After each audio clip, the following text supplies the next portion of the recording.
नमस्ते मेरे प्यारे प्रिय छात्रों, मैं शब्बीर शेख। बच्चों, आज हम पाठ क्रमांक 6 स्वास्थ्य संपदा यह पाठ सीखने वाले हैं। तो प्रस्तुत पाठ जो है वो एक पत्र लेखन है। एक पत्र है जो महात्मा गांधी जी ने अपने बेटे जमनालाल जी को लिखा हुआ है। पाठ का परिचय। हमारा स्वास्थ्य हमारी सबसे बड़ी संपत्ति है। स्वास्थ्य यदि ठीक है तो दुनिया के सारे सुख हमारी मुट्ठी में है। कहाँ भी गया है पहला सुख निरोगी काया। अच्छे स्वास्थ्य के लिए जीतना आवश्यक है। सीमित और संतुलित भोजन उतना ही ज़रूरी है, उचित व्यायाम, प्राणायाम आदि।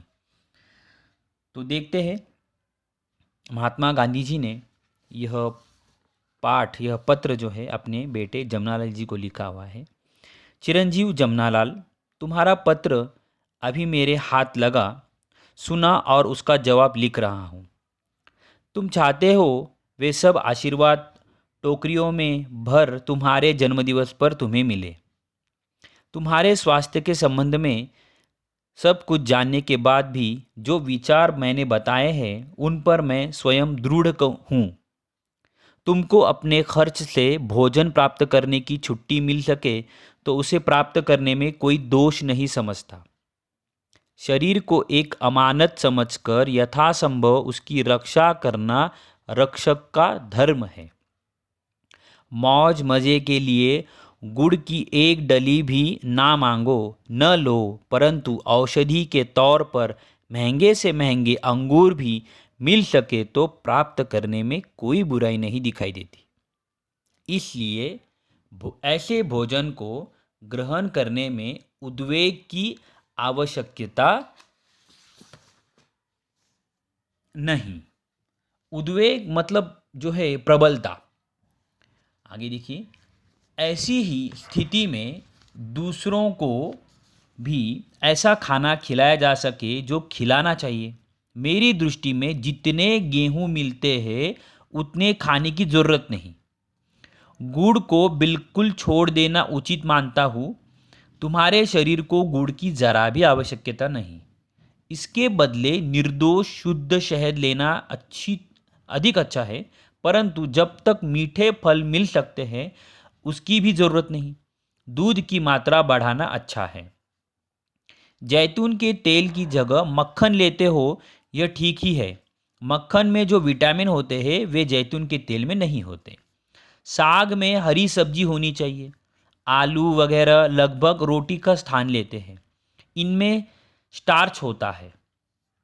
तुमको स्टार्च की कम से कम ज़रूरत है और जितनी होगी वह सब गेहूं से पूरी हो जाएगी एनर्जी की। मक्खन दूध काफ़ी है। इसके घटाने बढ़ाने का आधार वजन के ऊपर है।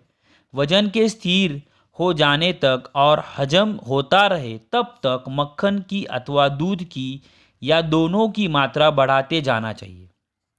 तरकारियों में लौकी तथा भिन्न भिन्न प्रकार की सब्जियां, फूल गोभी, पत्ता गोभी, बिना बीज की सेम, बैंगन, इन सब की गिनती अच्छी हरी सब्जियों में होती है, यह खानी चाहिए, ऐसा वो कहते हैं। गेहूं का आटा चोकर मिला हुआ होना चाहिए। चोकर मिला हुआ मतलब देखो, गेहूं का आटा छानने के बाद जो बचा हुआ होता है ना, उसको चोकर कहते हैं। यदि गेहूं बिल्कुल साफ करके पिसा गया हो तो उसका कोई भी अंश नहीं फेंकना चाहिए। फल में ताज़े अंगूर, मौसम्बी, संतरा, अनार, सेब, अनानास लेने होंगे योग्य है।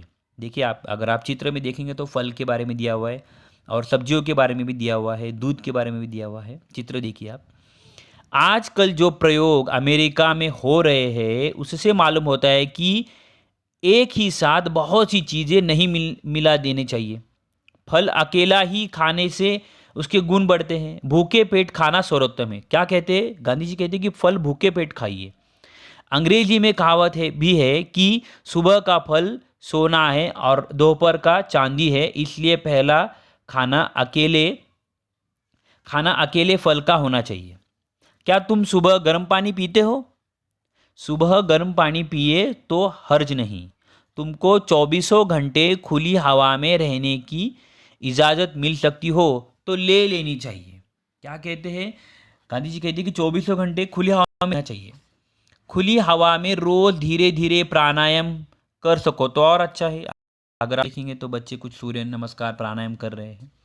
रात की सर्दी से डरने की बिल्कुल ज़रूरत नहीं। कंबल गले तक अच्छी तरह ओढ़ लिया हो तो और सिर तथा कान पर कपड़ा लपेट लो तो फिर भी कोई हानि नहीं होगी। 24 घंटे शुद्ध से शुद्ध हवा श्वास के लिए फेफड़ों में जाए, यह अति आवश्यक है। क्या कहते हैं कि फेफड़ों में शुद्ध से शुद्ध हवा जाए तो फेफड़ों के लिए बहुत अच्छा होता है।